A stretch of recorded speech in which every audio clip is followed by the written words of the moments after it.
Février. Une toute nouvelle année venait juste de commencer et le joueur du grenier se disait qu'il était temps de choisir son prochain test. Il fouilla dans son armoire et sortit délicatement les jeux, un par un. Plus vite. Soudainement, il trouva ce qu'il cherchait. Non, pas ça. Non, non, non, mais ça c'est même pas un jeu, c'est un citron. Et qu'est-ce que ça fout là d'abord? Ah...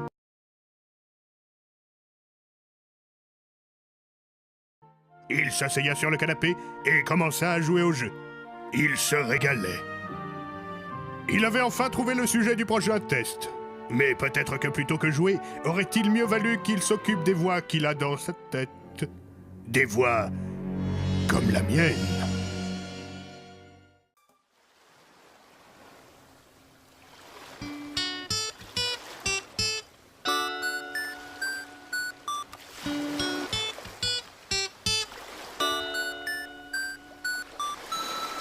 Un, deux, trois, quatre.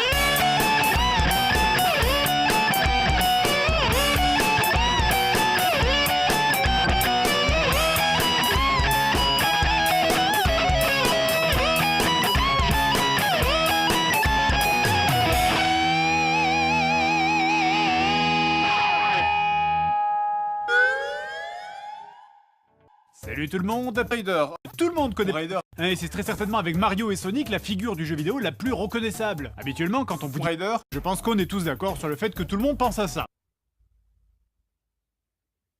Surprenamment, le jeu est donc un jeu de voiture et commence par un tutoriel qui dure environ des années pour t'apprendre les différents mouvements de ta bagnole. Ah, peut-être que la conduite sera pas... Bon, alors, commençons. Votre voiture se pilote comme si vous aviez une tonne de briques dans le coffre. Sérieusement, c'est incontrôlable. Qui était responsable de ça?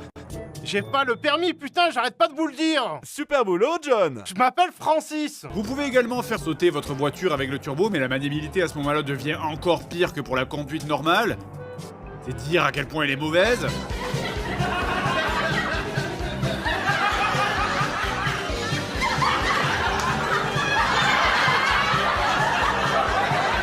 Bon alors à un moment, un jeu aura pitié de vous et vous fera passer au niveau suivant. Bien joué, tu as réussi tous les tests. Tu es prêt à reprendre du service. Oui. Le niveau 1 consiste donc à chasser un bandit sur une route et je pense m'être pris toutes les mines possibles. Mais... Vraiment bien joué. Les voleurs et l'argent sont en sûreté. Hey, félicitations Michael pour avoir arrêté les bandits. Ouais, on pouvait compter sur vous. Merci. Bref, alors vous arrêtez les bandits, ce qui au passage sera arrivé sans vous, hein. Et on passe au niveau suivant où on va découvrir une autre facette du jeu, les niveaux infinis. Je vois même pas le but d'existence de ce jeu, je veux dire la maniabilité est cassée, c'est super moche. Et alors c'est pas tout, hein, parce que après la phase d'infini, on a des phases de plateforme. Plateforme. De la plateforme en voiture.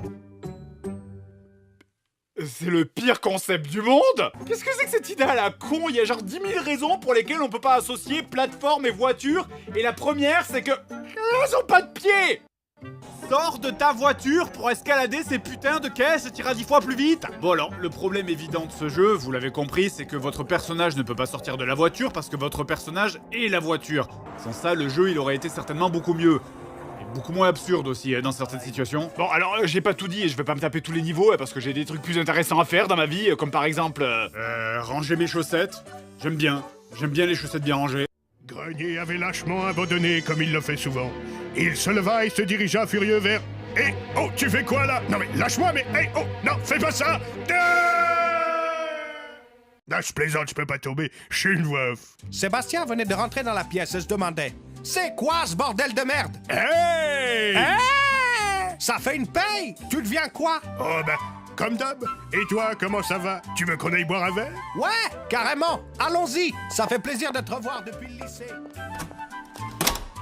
Après, c'est pas plus con que l'histoire avec les Chinois. Ouais, c'est vrai.